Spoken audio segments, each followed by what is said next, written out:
Semangat pagi, salam sejahtera, salam sehat, salam unggul untuk kita semuanya. Perkenalkan saya Lisa Ferdinarti Putra, SPD MPD, dosen dari Universitas Ngudi Waluyo, Prodi Pendidikan Guru Sekolah Dasar. Pada PDD UKT PT Pengajaran tahun 2021, mata kuliah yang akan saya paparkan adalah Statistika Pendidikan. Untuk deskripsi mata kuliah, di dalam perkuliahan ini akan dibahas tentang konsep statistik dan statistika, penyajian data dalam bentuk diagram dan tabel, ukuran pemusatan, ukuran letak, ukuran penyebaran, skor baku atau skor set, dan koefisien variasi, serta bentuk distribusi frekuensi.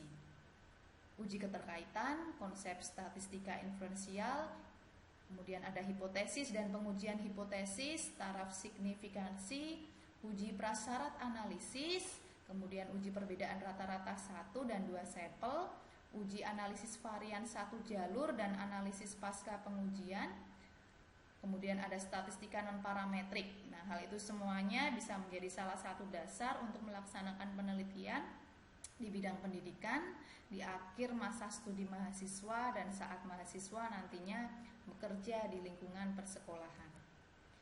Untuk kemampuan akhir yang diharapkan, yang pertama mampu menguasai tentang konsep statistika, deskriptif maupun inferensial yang digunakan dalam mengolah data hasil penelitian. Yang kedua, mampu menerapkan keterampilan praktis konsep statistika deskriptif maupun inferensial yang digunakan dalam mengolah data hasil penelitian. Yang ketiga, mampu menguasai teori statistika deskriptif dan statistika inferensial yang digunakan dalam mengolah data hasil penelitian. Yang keempat, mampu mengaplikasikan teori statistika deskriptif maupun inferensial dalam kehidupan sehari-hari. Kemudian untuk pokok pembahasannya ada statistika dan statistika, kemudian pengenalan penjelasan istilah dalam statistika, penyajian data baik dalam bentuk diagram dan tabel, ukuran pemusatan, ukuran letak, bentuk distribusi frekuensi, teori peluang. Kemudian di pertemuan 8 untuk evaluasi kita mengadakan ujian tengah semester, kemudian ada konsep statistika inferensial, hipotesis, pengujian hipotesis, taraf signifikansi, kemudian ada uji distribusi T, analisis korelasi regresi, analisis varian, dan uji signifikansi F, statistika non-parametris, kemudian evaluasi akhir atau ujian akhir semester. Nah, berikut untuk daftar referensi kita menggunakan referensi utama dan referensi pendukung. Ada kita pakai punyanya Mulyati, Rus Effendi, Sugiono, ya, Sujana, Sukestiarno, kemudian Walpole. Nah, Bapak Ibu semua bisa melihat di slide mengenai daftar referensi berikut ini. Selanjutnya untuk sistem penilaian mata kuliah pada statistika pendidikan ada kriteria kita yaitu bentuknya tes dan non-tes. Untuk bentuknya atau kriterianya kita melihat pada ketepatan dan penguasaan mengenai materi yang diberikan, bagaimana mahasiswa itu menguasai setiap materi yang diberikan. Kemudian untuk bentuk non-tesnya dalam penulisan makalah, kemudian dalam presentasi juga keaktifan mahasiswa di dalam diskusi, kemudian di dalam perkuliahan itu seperti apa. Untuk media pembelajaran, nah kita di dalam Universitas Ngudi Waluyo memfasilitasi Sipolin, ya. Di situ bisa seperti kita berkomunikasi dengan mahasiswa dalam bentuk komentar, kemudian ada evaluasi yang diberikan di Sipolin, ya. Kemudian aplikasi Zoom meeting untuk diskusi, ya, untuk presentasi, ya, terutama saat masa-masa pasca pandemi seperti ini. Nah, kita sangat terfasilitasi dengan media Zoom meeting ini. Kemudian juga menggunakan WhatsApp group. Nah, kita bisa berkomunikasi untuk materi-materi yang akan diberikan, kemudian soal atau tugas kita berikan di WhatsApp group supaya mahasiswa cepat, ya, cepat dalam penyampaian pesannya, ya. Kemudian ada perangkat keras saat pembelajaran secara luring. Untuk alokasi waktu atau di dalam metode pembelajarannya kita menggunakan model case study. Ya, di dalam model ini mahasiswa nanti bisa diskusi di dalam perkuliahan, kemudian bisa menyampaikan gagasannya ya. Ada tatap muka, kemudian saat pembuatan tugas dan belajar mandiri juga ada alokasi waktunya tersendiri. Berikut kriteria dan rubrik penilaian. Nah, yang pertama adalah tugas makalah, kemudian keaktifan pun juga, kemudian saat presentasi dari hal yang disampaikan di makalah. Ada poinnya, yang pertama adalah ketepatan penjelasan, bagaimana mahasiswa menjelaskan, baik itu di makalah, baik itu di presentasinya mereka, diskusinya mereka seperti apa, kemudian kerjasamanya terlihat, kemampuan komunikasinya seperti apa, kemudian kreativitas dari mahasiswa saat menyampaikan materi, kemudian saat penyampaian pesan di makalahnya tersebut. Kemudian yang kedua juga ada kita kuis kepada mahasiswa ya, berdasarkan apa yang sudah dicapai. Nah, beberapa poin, di poin 3 dan poin keempat itu mahasiswa melihat ya apakah dia kriterianya cukup atau dikurang. Kalau cukup ya mengulang kembali, kalau kurang ya mengulang secara keseluruhan. Baik, demikian pemaparan dari RPS mengenai statistika pendidikan di PGSD Universitas Ngudi Waluyo. Berikut akan kami sajikan mengenai video pembelajaran secara daring kami dengan mahasiswa PGSD Universitas Ngudi Waluyo pada materi olah data berbantuan SPSS pada uji korelasi. Berikut penyampaian videonya. Terima kasih. Assalamualaikum warahmatullahi wabarakatuh. Waalaikumsalam warahmatullahi wabarakatuh.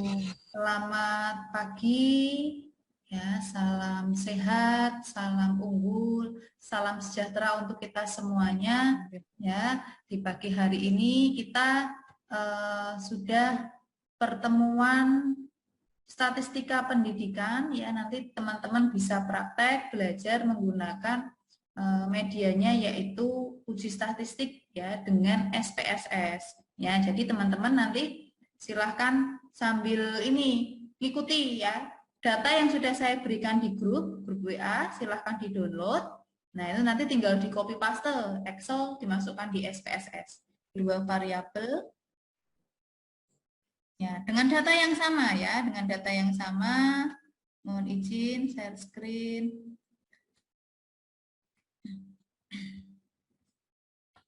Nah, ini datanya. Kita akan cari ya korelasi X1, X2 dengan Y. Ya, itu kan variabel, 3 variabel lebih dari 2. Nah, nanti bagaimana caranya? Sama ya. Sama, korelasi. Yuk, teman-teman mengikuti ya. Analyze, klik. Ya, kemudian correlate kan korelasi, klik. Yang pertama lakukan adalah bifurcate dulu. Bifurcate nanti kita masukkan semuanya ya. Untuk pembanding ya, pembanding. Diklik bifurcate. Nah, ini tadi kan keterampilan, prestasi belajar ya. Kita kalau bingung kita keluarkan dulu. Nah, kita masukkan semuanya, Mbak Mas ya. X1 masukkan ke kolom variabel, X2 keaktifan masukkan kolom variabel, Y masukkan ke kolom variabel. Kemudian klik OK. Nah, di outputnya teman-teman munculnya seperti apa? Munculnya ada 3 toh. Keterampilan, keaktifan, prestasi. Ya kan? Bacanya dari bawah outputnya. Bentar, saya copy di sini ya.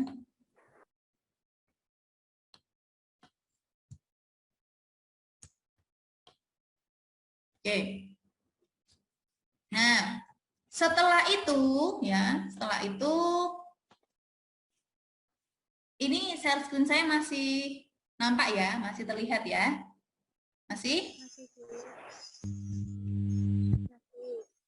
Bisa ya? Masih, Bu. Oke, sekarang tadi kan sebagai pembanding ya, 3 variabel masuk X1, X2 dan Y. Nah, sekarang kita mau masukkan yang akan dikontrol oleh X2. Kita masukkan X1 Y kemudian dikontrol X2 ya. Caranya adalah apa? Tadi kalau bif rate kan 2, sekarang parsial ya. Analyze, correlate, terus parsial diklik. Nah, munculnya semacam ini. Nah, kita nanti mau masukkan variabel X1 di kolom variabel. Kemudian Y di variabel. Pengontrolnya adalah X2. Nah, nanti gantian ya. Nanti gantian setelah ini pengontrolnya adalah X1. Masukkan.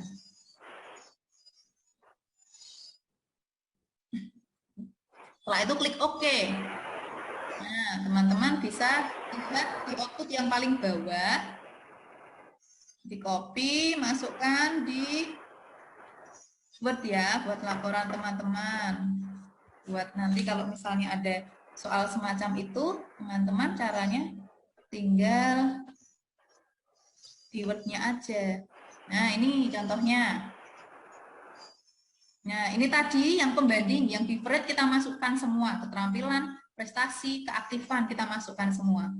Ya. Kemudian ini yang parsial, ya. Yang parsial kan tadi misalnya ini keterampilan proses yang dimasukkan di variabel dan prestasi belajar yang di variabel, pengontrolnya adalah keaktifan.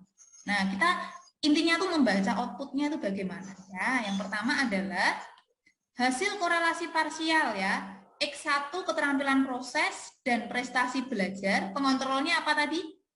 X2 itu apa? Keaktifan. Nah, hipotesis awal dan hipotesis dugaan sementara ya H0 dan H1-nya penulisannya seperti ini. Tulisannya H0 ya. Bacanya korelasi parsial X1 dan Y yang dikontrol oleh X2, koma belakangnya X2. Artinya apa? Hubungan X1 dan Y yang dikontrol X2 lemah. Yang bawahnya lawannya, hubungan X1 dan Y yang dikontrol X2 tidak lemah. Gitu ya. Terus taraf kesalahan sama ya, yang nomor 2 5% ya. Nah, nomor 3 ini sama seperti yang tadi yang korelasi sederhana. Signifikansi kurang dari alfa berarti yang diterima adalah H0. Ya, ini berarti saya tuliskan H1 diterima. Sama yang seperti tadi. Ya, kita mau lihat yang nomor 3 itu lihat signifikansinya. Nah, lihat signifikansi yang di sini. Berapa? 0,06. Nah, signifikansi 0,06 bandingkan dengan taraf kesalahan, lebih besar atau lebih kecil?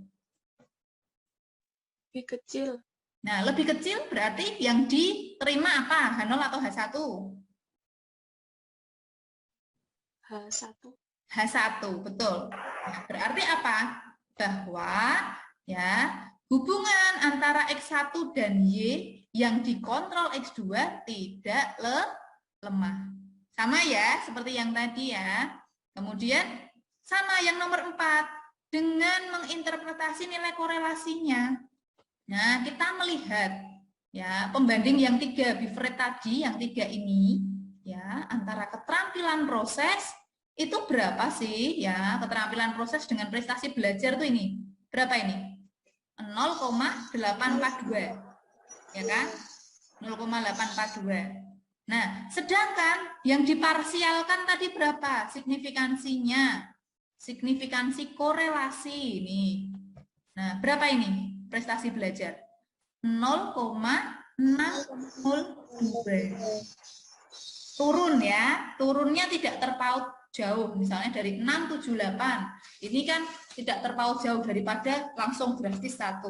Nah, kita bisa katakan di sini. Tadi yang bif rate, korelasi bif rate dari 3 variabel 0,842 menjadi 0,602. Nah, dikatakan bahwa hal ini menunjukkan nilai cukup besar ya, cukup besar.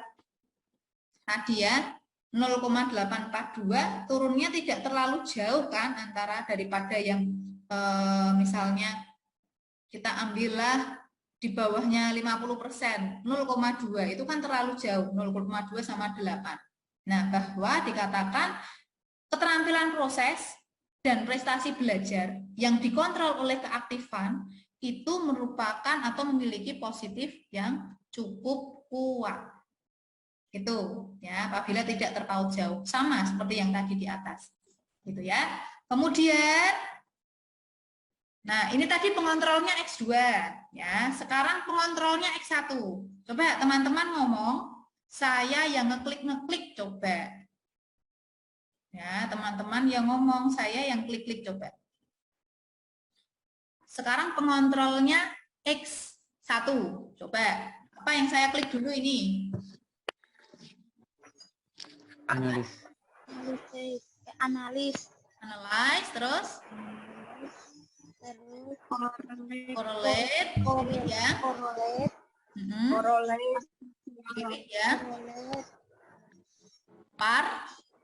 Parsial. Ya, Parsial. ini saya keluarkan dulu supaya teman-teman. Nah, sekarang kita mau pakai kontrolnya adalah X1. Berarti saya masukkan variabelnya apa ini? Variabelnya X2. X2, betul, karena pengontrolnya dan prestasi belajar. Variabel Pengontrolnya masukkan controlling. Oke. Klik oke. Nah, nanti teman-teman lihat di bawah, dicek di output. Ya, ini saya copy paste dulu. Oke.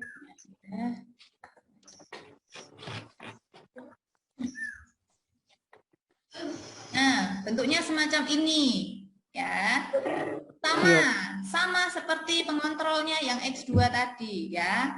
Cuma perbedaannya hubungan X2 dan Y dikontrol X1 lemah, hipotesis nolnya. Hubungan X2 dan Y yang dikontrol X1 tidak lemah. Nah, kesalahan 5%, pertama yang dilakukan adalah apa? Cari signifikansinya. Signifikansinya berapa ini? 0,415. Nah, 0,415 dengan taraf kesalahannya 5% lebih apa? Kurang. 0,415 dengan taraf kesalahan 5%. 5% tadi kan 0,05. Itu kurang atau lebih dari? Lebih dari. Nah, teman-teman bisa dilihat. Lebih dari yang diambil H0 atau H1? Kalau yang kurang yang diterima kan H1. Kalau lebih yang diterima apa? H0, betul. Berarti ya bahwa kita ambil H0, hubungan X2 dan Y yang dikontrol X1 itu lemah. Ya, atau hubungan keaktifan dan prestasi belajar. Pengontrolnya adalah keterampilan proses itu lemah. Beda kan tadi kan? Ya, kalau kita pakai regresi ya.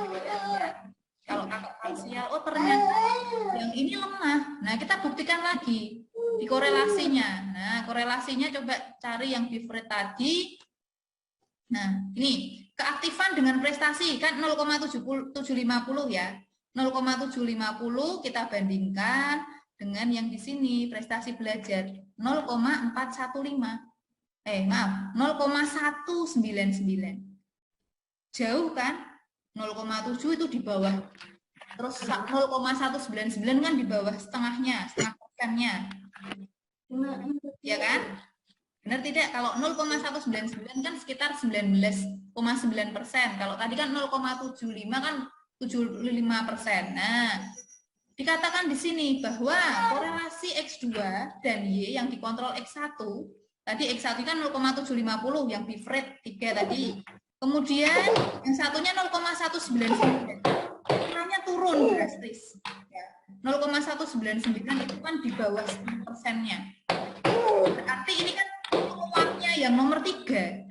Kalau nomor 3-nya tadi dia dikatakan lemah, ternyata dibuktikan dari korelasinya nilainya juga lemah. Nah, berarti dari pembacaan 2 tadi, baik itu pengontrolnya X1 maupun X2, ya, yang paling dominan kuat itu X2-nya, Mbak. Keterampilan prosesnya atau keaktifannya? Apa? Keaktifan atau keterampilannya? Tadi yang atas kan kita carinya pakainya keterampilan. Itu hubungannya kuat. Terus yang bawah itu keaktifan, hubungannya lemah. Berarti hubungan yang paling bagus itu yang keterampilan atau yang keaktifan? Keterampilan, betul. Karena dibuktikan tadi dari yang tadi pengontrolnya X1 dan X2 ya, berarti dapat disimpulkan dari kedua interpretasi hasil pengujian korelasi parsial hubungan X1 dan Y dikontrol X2 masih punya nilai yang tinggi 0,602, akan tetapi hubungannya X2 yang dengan pengontrolnya X1 itu tadi kecil 0,199. Nah, dari kedua tadi disimpulkan bahwa faktor dominan yang mempunyai hubungan kuat dengan prestasi belajar adalah keterampilan fungsinya adalah untuk menunjukkan dominan yang mana sih? Nanti kalau ada 3 variabel juga bisa dicari salah satu. Ya, cari satu-satu. Untung aku belum. Dominan yang mana ini kalau dari X1, X2, X3? Bisa jadi dominan yang lain. Bu, bisa jadi dominan semuanya enggak? Bisa. Ya, jadi kan gini, teman-teman, kalau di dalam pembelajaran ya, anak itu paham ya, paham misalnya dengan matematika. Bisa jadi ya, itu karena metode gurunya enak ya, itu kan variabel. Kan nanti bisa dikatakan hubungan, bisa jadi apa? Oh, aktif ya, gurunya memberikan keaktifan caranya bagaimana. Nah, anaknya aktif, oh nilainya bagus. Bisa jadi kan? Kemudian apalagi? Misalnya kalau anaknya percaya diri, nah itu juga bisa lagi prestasinya nanti muncul. Bisa enggak dari tiga-tiganya nanti kalau misalnya ada hubungan semuanya? Bisa jadi. Ya, makanya perlu kita uji statistik dengan yang namanya korelasi. Itu yang mungkin saya paparkan ya, korelasi sederhana dan korelasi ganda. Sederhana itu 2 variabel, ganda lebih dari 2 variabel. Nanti teman-teman bisa praktek ya. Yang sederhana tadi, coba X2 sama Y. Sama Y itu ada hubungan enggak? Gitu ya. Kemudian nanti saya berikan teman-teman untuk cari ya. Teman-teman bisa cari, nanti saya berikan satu contoh ya, satu contoh untuk cari ini korelasi ganda antara 3 variabel ya. Harus praktek supaya teman-teman bisa. Nah, ya, jadi nanti ini kiranya bisa jadi manfaat teman-teman nanti saat menyusun tugas akhir ya di analisis data. Itu saja dari saya. Terima kasih semuanya. Selamat melanjutkan aktivitas kembali ya, atau mungkin setelah ini ada perkuliahan. Selamat melanjutkan kegiatannya masing-masing. Akhir kata, wassalamualaikum warahmatullahi wabarakatuh.